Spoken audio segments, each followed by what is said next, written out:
Hello students, welcome to my channel Easy Maths. Let's go to 9th chapter, Triangles. Concise Mathematics, class 9th.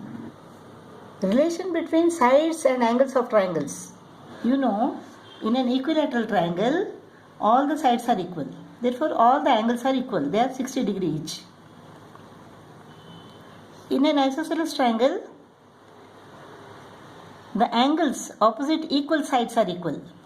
If ABC is an isosceles triangle where AB is equal to AC, then angle B is equal to angle C. The angles opposite equal sides are equal. In a scalene triangle, what happens? Suppose this is 5 centimeter, this is 4 centimeter, and this is 3 centimeter. The angle opposite greatest side, this is the greatest side, right? The angle opposite the greatest side is the greatest. This is the greatest angle. Second one is this. This angle is second one. The smallest is the angle opposite the smallest side. This angle. Similarly, in a triangle, suppose this angle is equal to 100 degree. This is equal to 60 degree. And this is equal to 20 degree.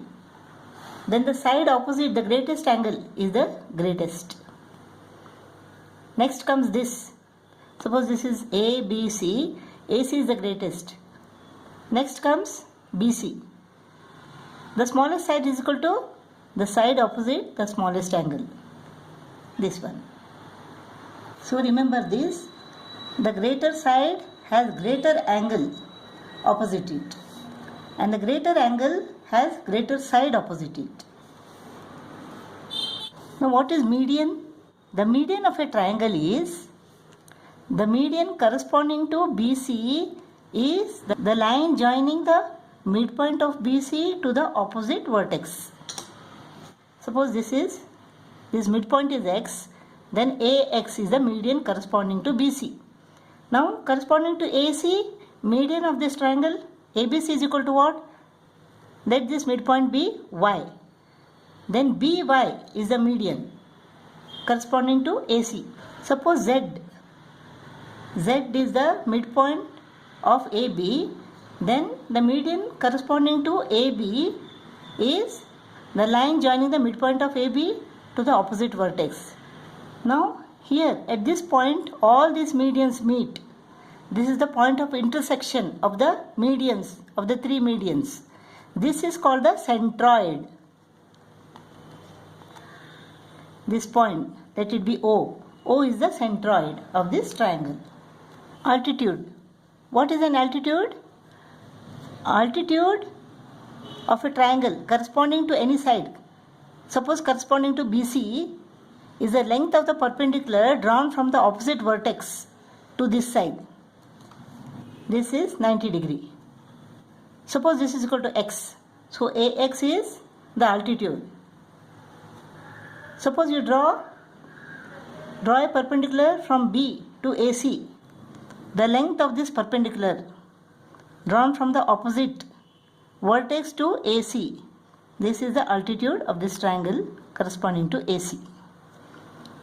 Now corresponding to AB, the opposite vertex is C. So the perpendicular from C to AB, let it be Z. Then CZ is the perpendicular drawn from the opposite vertex to side AB.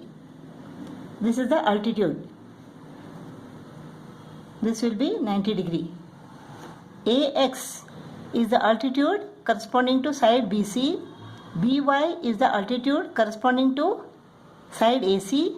And CZ is altitude corresponding to side AB. Now the point where these altitudes meet is called orthocenter. Let it be O. O is equal to orthocenter. You have learnt that the sum of the angles of a triangle is equal to 180. Suppose this side CB is extended. These are all interior angles. This is an exterior angle. Similarly, if you produce this, then this is exterior angle. If you produce this, this is exterior angle. exterior angle is equal to sum of the interior opposite angles. This angle, suppose this is equal to x and this is y and this is z, then x is equal to y plus z. That means if this is equal to 40, this is equal to 60, then this is equal to 100.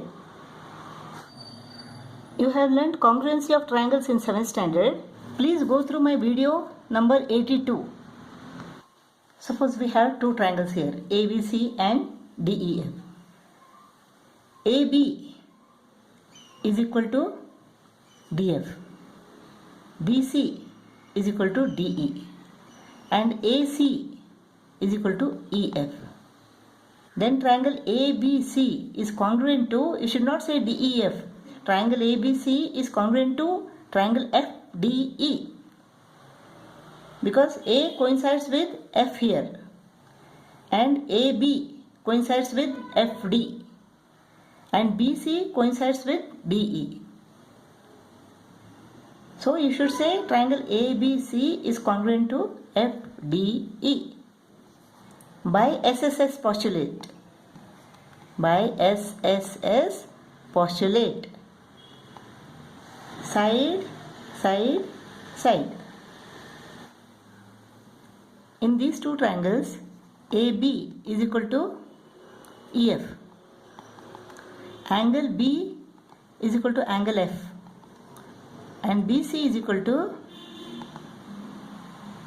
FD.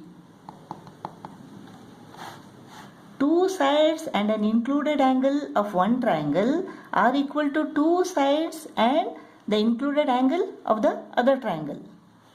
This is SAS postulate. And the angle should be included always. If one angle is here and another angle is here, then they are not congruent. Now we say triangle ABC is congruent to triangle EFD.